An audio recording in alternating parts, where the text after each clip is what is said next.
ಹೀಗೆ ಬಿಜೆಪಿಯವರು ಮಧ್ಯಂತರ ಚುನಾವಣೆ ಬರ್ಬೋದು, ನಾವು ಜೆಡಿಎಸ್ನವರು ಸಿದ್ಧ ಅಂತ ಹೇಳ್ತಾ ಇದ್ರೆ ಇದೆಲ್ಲ ಹಾಸ್ಯಾಸ್ಪದ ಅಂತ ಹೇಳ್ತಾ ಇರುವ ಕಾಂಗ್ರೆಸ್ ಮನೆಯಲ್ಲಿ ಅವರು ಅಂದ್ಕೊಂಡಷ್ಟು ಸನ್ನಿವೇಶ ತಿಳಿಯಾಗಿಲ್ಲ.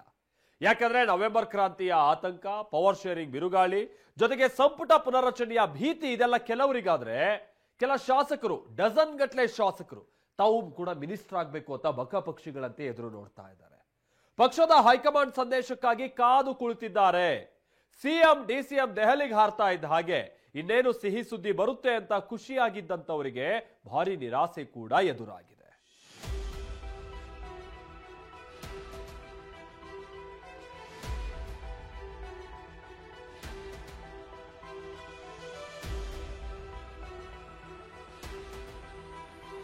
ರಾಜ್ಯದಲ್ಲಿ ಸದ್ಯಕ್ಕಿರುವ ಸಂಪುಟ ಪುನರ್ರಚನೆ ವಿಸ್ತರಣೆ.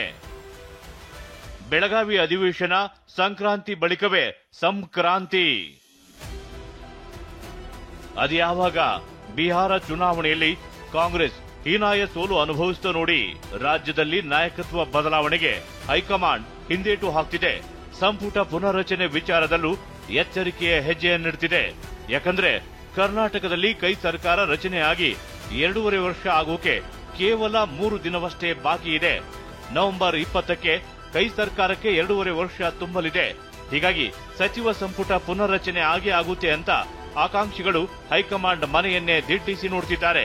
ಆದರೆ ಸಂಪುಟ ಪುನರ್ರಚನೆ ಆದ್ರೂ ಸರಿ, ವಿಸ್ತರಣೆ ಆದ್ರೂ ಸರಿ, ಏನಿದ್ರೂ ಸಂಕ್ರಾಂತಿ ಬಳಿಕವೇ ಅನ್ನೋ ಸಂದೇಶವನ್ನ ಹೈಕಮಾಂಡ್ ನೀಡಿದೆಯಂತೆ.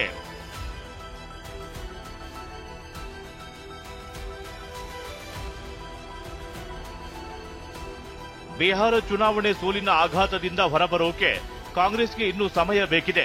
ಹೀಗಾಗಿ ಸದ್ಯಕ್ಕೆ ಸಿದ್ದರಾಮಯ್ಯ ಸಂಪುಟಕ್ಕೆ ಸರ್ಜರಿ ಇಲ್ಲ ಎನ್ನಲಾಗ್ತಿದೆ. ಸಂಪುಟ ಪುನರ್ರಚನೆ ಅಥವಾ ವಿಸ್ತರಣೆಯ ಬಗ್ಗೆ ಸದ್ಯಕ್ಕೆ ಬ್ರೇಕ್ ಹಾಕೋಕೆ ನಿರ್ಧಾರ ಮಾಡಲಾಗಿದೆಯಂತೆ. ಸದ್ಯಕ್ಕೆ ಬದಲಾವಣೆ ಮಾಡದಂತೆ ಹೈಕಮಾಂಡ್ ಸೂಚನೆ ಕೊಟ್ಟಿದೆ ಎನ್ನಲಾಗಿದೆ. ಎಐಸಿಸಿ ಮೂಲಗಳ ಪ್ರಕಾರ ಬೆಳಗಾವಿ ಅಧಿವೇಶನ ಮುಗಿದ ಬಳಿಕವಷ್ಟೇ ಈ ಬಗ್ಗೆ ಚರ್ಚೆ ಎನ್ನಲಾಗ್ತಿದೆ.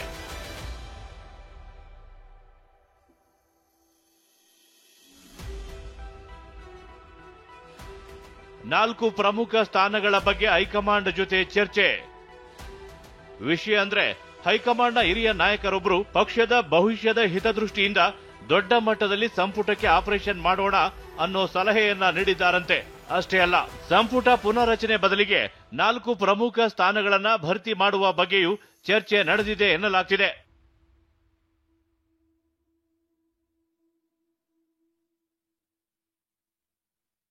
ಹಾಲಿ ಸಚಿವರಿಗೆ ಪಕ್ಷದ ಕೆಲಸ ನೀಡಿ ಎಂದಿರುವ ಹೈಕಮಾಂಡ್ ನಾಯಕರೊಬ್ಬರು ಸಂಪುಟ ಪುನರ್ರಚನೆ ಬದಲಾಗಿ 4 ಪ್ರಮುಖ ಸ್ಥಾನಗಳ ಬಗ್ಗೆ ಚರ್ಚೆ ಮಾಡಿದ್ದಾರೆ.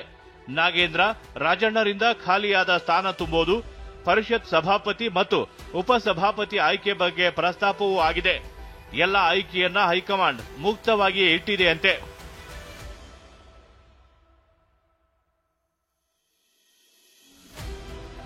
ನಾಳೆ ಮತ್ತೆ ದೆಹಲಿಗೆ ತೆರಳಲಿರುವ ಸಿಎಂ ಸಿದ್ದರಾಮಯ್ಯ.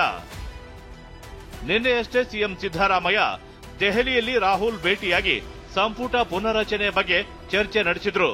ಆದ್ರೆ ನಿನ್ನೆ ದೆಹಲಿಯಲ್ಲೇ ಠಿಕಾಣಿ ಹೂಡಿದ ಕೆಪಿಸಿಸಿ ಅಧ್ಯಕ್ಷ ಡಿಸಿಎಂ ಡಿಕೆ ಶಿವಕುಮಾರ್ ಪೂರ್ಣ ಪ್ರಮಾಣದಲ್ಲಿ ಸಂಪುಟ ವಿಸ್ತರಣೆ ಬೇಡ ಎಂದು ವಿರೋಧ ವ್ಯಕ್ತಪಡಿಸಿದ್ದಾರೆ ಎನ್ನಲಾಗಿದೆ. ಹೀಗಾಗಿ ನಾಳೆ ಮತ್ತೆ ದೆಹಲಿಗೆ ಹಾರಲಿರುವ ಸಿಎಂ ಹೈಕಮಾಂಡ್ ನಾಯಕರ ಭೇಟಿಗೆ ಮುಂದಾಗಿದ್ದಾರೆ. ನವೆಂಬರ್ 18ರಂದು ಕೆಸಿ ವೇಣುಗೋಪಾಲ್ ಜೊತೆ ಚರ್ಚೆಗೂ ಮುಂದಾಗಿದ್ದಾರೆ. ಇದೇ ವೇಳೆ ಎಐಸಿಸಿ ಅಧ್ಯಕ್ಷ ಮಲ್ಲಿಕಾರ್ಜುನ್ ಖರ್ಗೆ ಜೊತೆಯೂ ಮಾತುಕತೆ ನಡೆಸುವ ಸಾಧ್ಯತೆಯೂ ಇದೆ ಎನ್ನಲಾಗಿದೆ.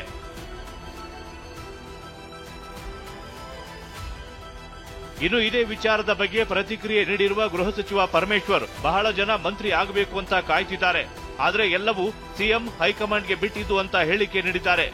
ಬಹಳ ದಿನದ ಬೇಡಿಕೆ, ಬಹಳ ಜನ ಮಂತ್ರಿಗಳಾಗಬೇಕು ಅಂತ ಅಪೇಕ್ಷೆ ಪಡ್ತಾ ಇದ್ರು.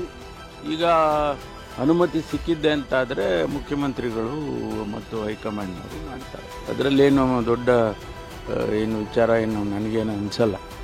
ಅದೇನೇ ಇರಲಿ, ಕಾಂಗ್ರೆಸ್ ಪಾಳೆಯದಲ್ಲಿನ ಬೆಳವಣಿಗೆಗಳನ್ನ ವಿಪಕ್ಷ ಬಿಜೆಪಿ ಕೂಡ ಕುತೂಹಲದಿಂದ ನೋಡುತ್ತಿದೆ. ಕಾಂಗ್ರೆಸ್ನಲ್ಲಿ ಅದೇನೆಲ್ಲ ಬದಲಾವಣೆ ಆಗುತ್ತೆ, ಹೈಕಮಾಂಡ್ ಅದ್ಯಾವ ತಂತ್ರಗಾರಿಕೆ ಮಾಡುತ್ತೋ ಕಾದು ನೋಡಬೇಕು. Bureau report, TV9.